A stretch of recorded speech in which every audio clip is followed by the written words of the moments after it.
So even if you have minor quantities in your bloodstream, and with minor quantities, I talk about picograms per milliliter quantities, our immune system reacts immediately. We develop fever, we have muscle ache. Septic shock is a very popular known symptom of endotoxin contamination. And with that, so the worst symptoms we can develop due to the septic shock is organ failure or even the death of the patient. This is why all injectables or medical equipment, such as syringes or surgical equipment, needs to be tested for endotoxin quantities and have to be very low. Welcome to another episode on the Smart Biotech Scientist podcast. I'm your host, David Brohlman, and today we are diving into a topic that might sound technical, but could be the silent killer of your biologics production: endotoxins. If you've ever lost sleep over contamination issues or struggled with regulatory compliance, this episode is your wake-up call. I'm thrilled to introduce Anika Hoffmann, who is a postdoctoral researcher in analytical chemistry at the University of Applied Sciences in Sion, Switzerland, who is about to revolutionize how we detect these bacterial troublemakers. After years in the trenches developing cutting-edge detection methods, she's launching a startup that could save your next production run. Whether you're commuting to the lab or catching a breather between meetings, these next minutes could transform how you approach one of the most critical safety checkpoints in biopharmaceutical manufacturing. So grab your coffee, hit pause on your stress, and let's make bioprocessing smart together. This is your moment to turn endotoxin challenges into opportunities for excellence. Are you juggling the complexities of CMC development while trying to enjoy the beauty of biotech? Have you ever wondered if there's a way to simplify bioprocessing? Welcome to the Smart Biotech Scientist podcast, where we're diving headfirst into the very challenges you face. We're breaking it down, demystifying the jargon, and giving you the keys to unlock your full potential. I'm your host, David Brohlman, and I get it. With 15 plus years in the biotech industry, I face the same challenges you do. There's a way to simplify and streamline so you can remove complexity, you can skip trials and errors, deliver without delay your groundbreaking therapy to clinics and market, and still enjoy every single step. Do you want to learn how industry experts and I did it? Grab a cup of coffee and your favorite notebook and pen. Now is the time to take your bioprocessing game to the next level. Let's smarten up biotech. Welcome, Anika, to the Smart Biotech Scientist podcast. It's great to have you on today.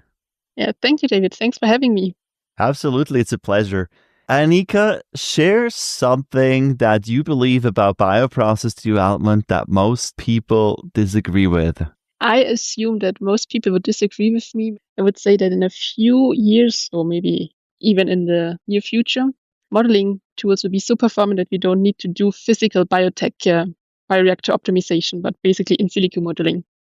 Yes, that would be definitely a game changer. We're definitely heading towards that direction. Let's see if it will be 100% or not. So Smart Biotech Scientists, we would love to hear your view on that. You can do so by leaving a comment and tell us what you think. Will it be 100% in silico, or will we still do some wet lab testing?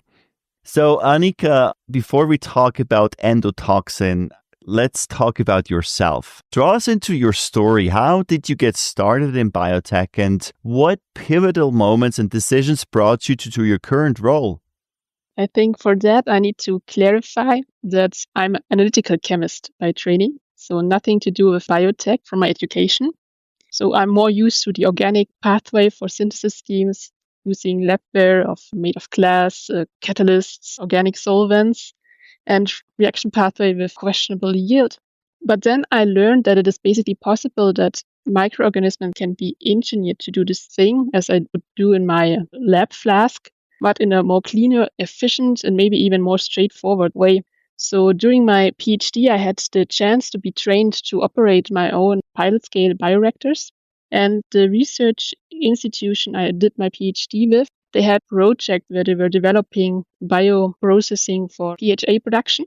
And one of the tests they need to do is basically endotoxin testing to be sure that their product is safe for potential medical application, for example. And here I basically got a kind of a culture shock because as an analytical chemist, I was shocked to learn that these tests are validated with variation of 25% for the coefficient of variation and a spike recovery of 50 to 200%.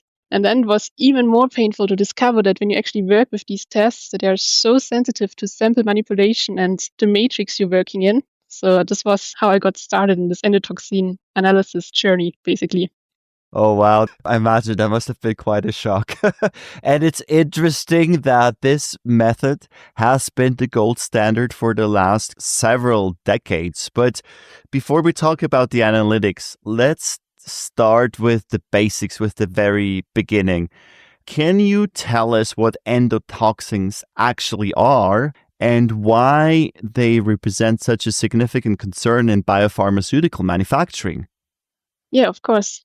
Endotoxin molecules, they are a very heterogeneous class of molecules, and they are part of the outer membrane of gram-negative bacteria. For example, Escherichia coli, Pseudomonas species, they have all endotoxins on the outside of the membrane. And the membrane is covered up to 75% of these kind of molecules. And endotoxins are released constantly by these bacteria during cell growth, proliferation, or cell lysis. So you constantly have endotoxins in your environment. And the issue with these molecules is that they're remarkably stable. So they're very heat stable, very stable towards the chemical conditions. So if you run a normal sterilization protocol on your bioreactor, you perfectly kill all your bacteria, but the endotoxin molecule is still there and it's still intact.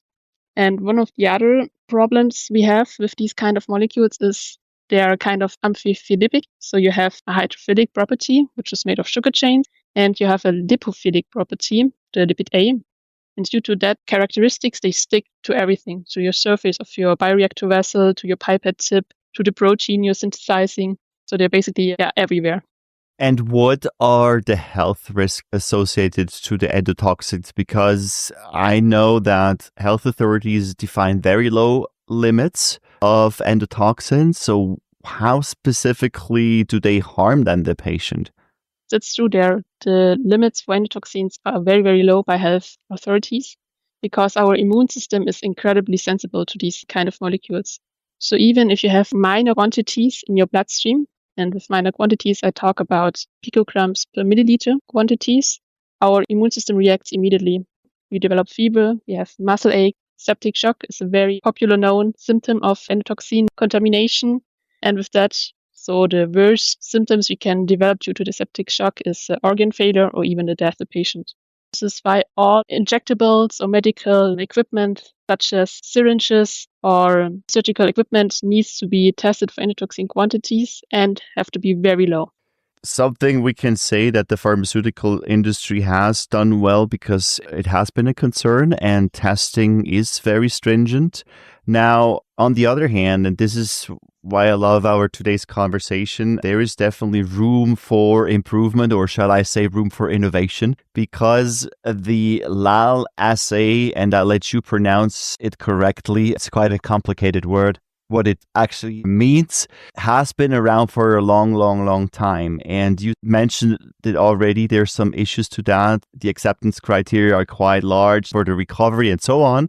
But could you walk us through how this assay actually works and why it has been the industry standard since the FDA approved it in 1977?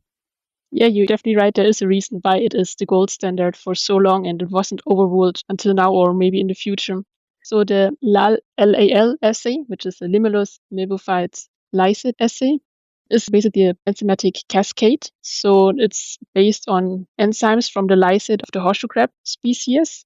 So currently there are 3 species allowed to be bleached and to harvest their blood. So we have the Limulus polyphemus species, we have the Tachypleus and the Carcinus scorpius, which are caught and bleed, so the blood is harvested because these animals are still wild animals. They're not domesticated, so there are no farms where we breed them.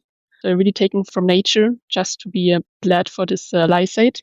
And in this lysate, we have several enzymes. So we have factor C, we have factor B, we have proclotting enzyme, and we have the coagulogene. And they are sequentially activated upon contact with endotoxin. So one activate one after the other. And at the end, a gel clot is formed. So we have a visual confirmation that endotoxin is present by this gel formation. And there are now newer tests developed. We have also a turbidimetric readout, and we have a colorimetric readout for the LAL assay. So especially for the LAL assay, with the colorimetric readout, the proclotting enzyme is cleaving a chromogen, so normally it's paranitroaniline, that then develops a color. And due to this degree of color formation, we can quantify the amount of endotoxin that is basically present in the sample. So what the LAL assay measures is the biological activity of the lysate in the sample, and it's expressed by endotoxin units per milliliters. And the reason why this test is the gold standard is because it's incredibly sensitive. So with the LAL assay, especially with the colorimetric version, you can go down to a concentration of 0.001 EU per milliliter, which corresponds to 0.1 picogram per milliliter, just for comparison what this means. And it's an endotoxin specific test. So it's not a pyrogene test. So it's not detecting any fever inducing substances. It's really specific for endotoxin molecules.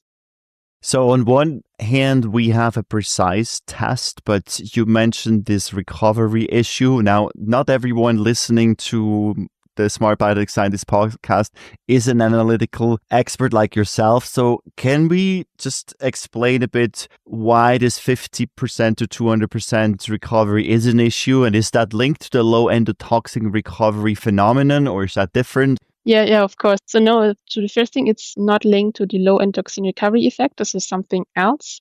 But to understand what is actually the issue with these high ranges of endotoxin recovery that are allowed. And I think I will give you an example to explain what this means if we measure a sample and looking at the numbers that we're measuring. So for example, imagine you have a product where you have an endotoxin limit of 5 EU per milliliter. You do your measurements and you measure 4 EU per milliliter. So it's perfectly fine. But with the same measurement, you have coefficient of variance of 15% and a spike recovery of 80%. So everything is in the range. So a valid result, it's a valid sample. But if we look, for example, at this 15% CV coefficient, for example, this means that our standard deviation on this sample gives us a range of the endotoxin content between 3.4 to 4.6. So with 4.6, we're already getting closer to our upper range for the endotoxin concentration that we set as a threshold limit. And now what is even more interesting or important to look at is the spike recovery with 80%. So this means we have somehow an interference with our sample matrix that makes us lose 20% of the endotoxin that we know it is present in our assay.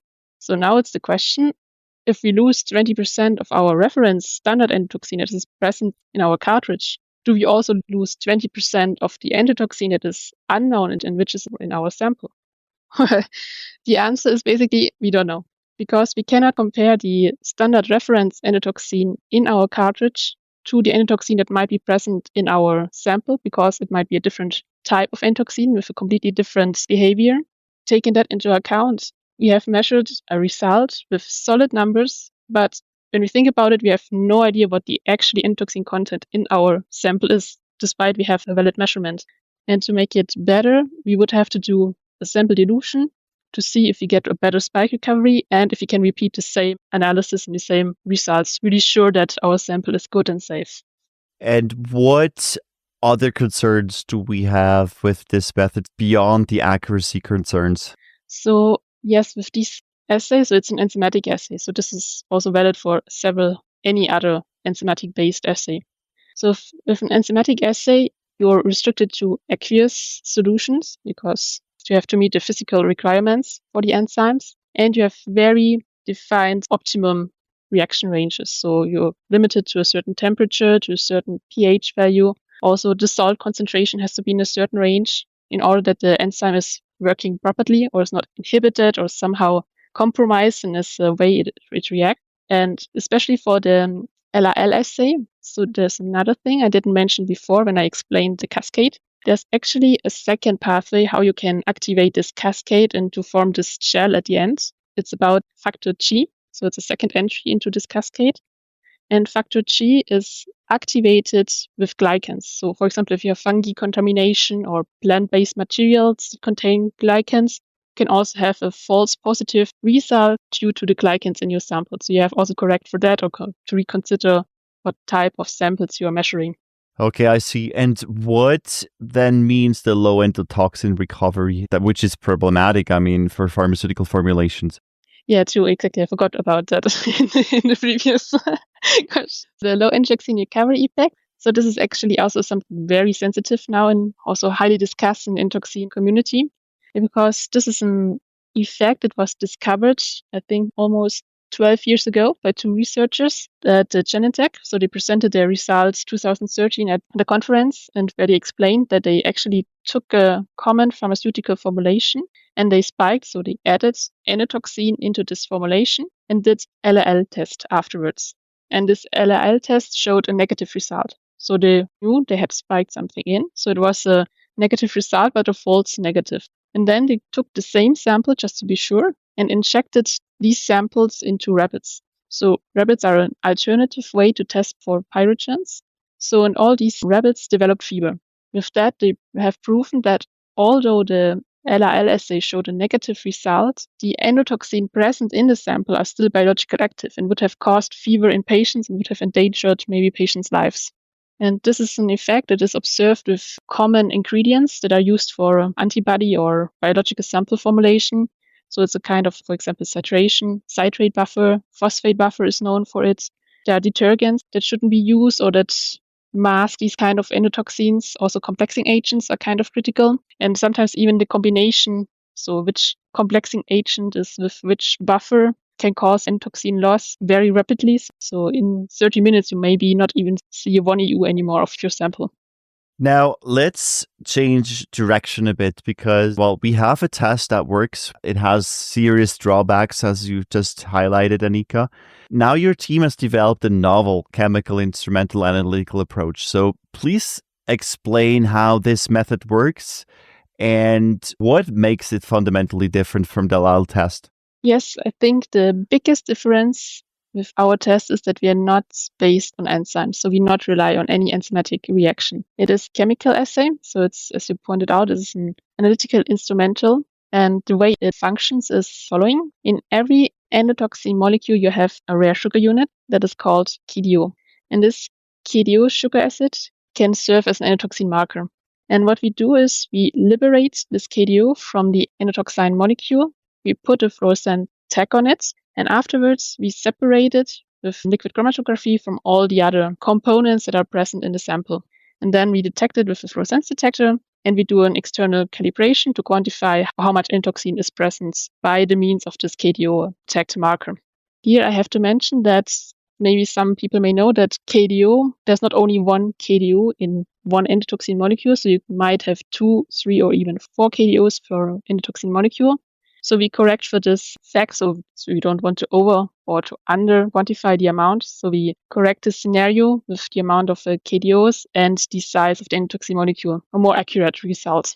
And what sets us apart now from the biological assay is that as we are not enzymatic based, we're much more robust and reliable, and we can work in a much broader conditions. So we're not limited to the physiological conditions that you see with enzymatic tests. And how does your novel method now compare with respect to LAL when it comes to the limit of detection or the limit of quantification? So yeah, this is actually something we're really working on right now. So the current limit of detection we can achieve with our method is around 1 EU per milliliter. So where we are sure. But we have research is going on to really go down to a level of 0.01 EU per milliliter, which would be sufficient for the most pharmaceutical applications. And that is something we want to achieve, for example, with enrichment methods, because our assay uses really small quantities. So we work with 100 microliter sample volume. And if you have sample volumes available from 1 milliliter up to 10 milliliter, we can do enrichment steps in order to bring the limit of detection down. But this is something we're really working on now. What are the current limits that health authority ask? This is product specific.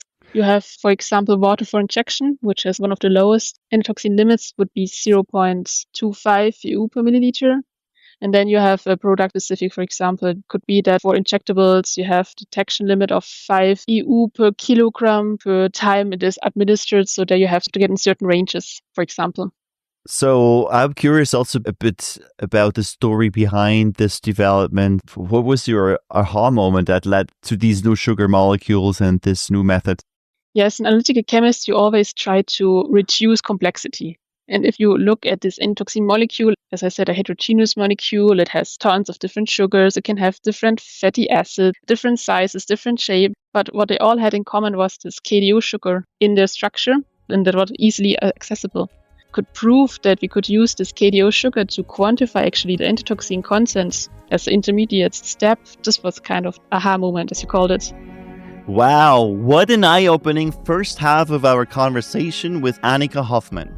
I don't know about you, but I'm seeing endotoxin testing in a completely new light now. Those microscopic bacterial fragments aren't just regulatory checkboxes. They are critical gatekeepers between your biologic and patient safety.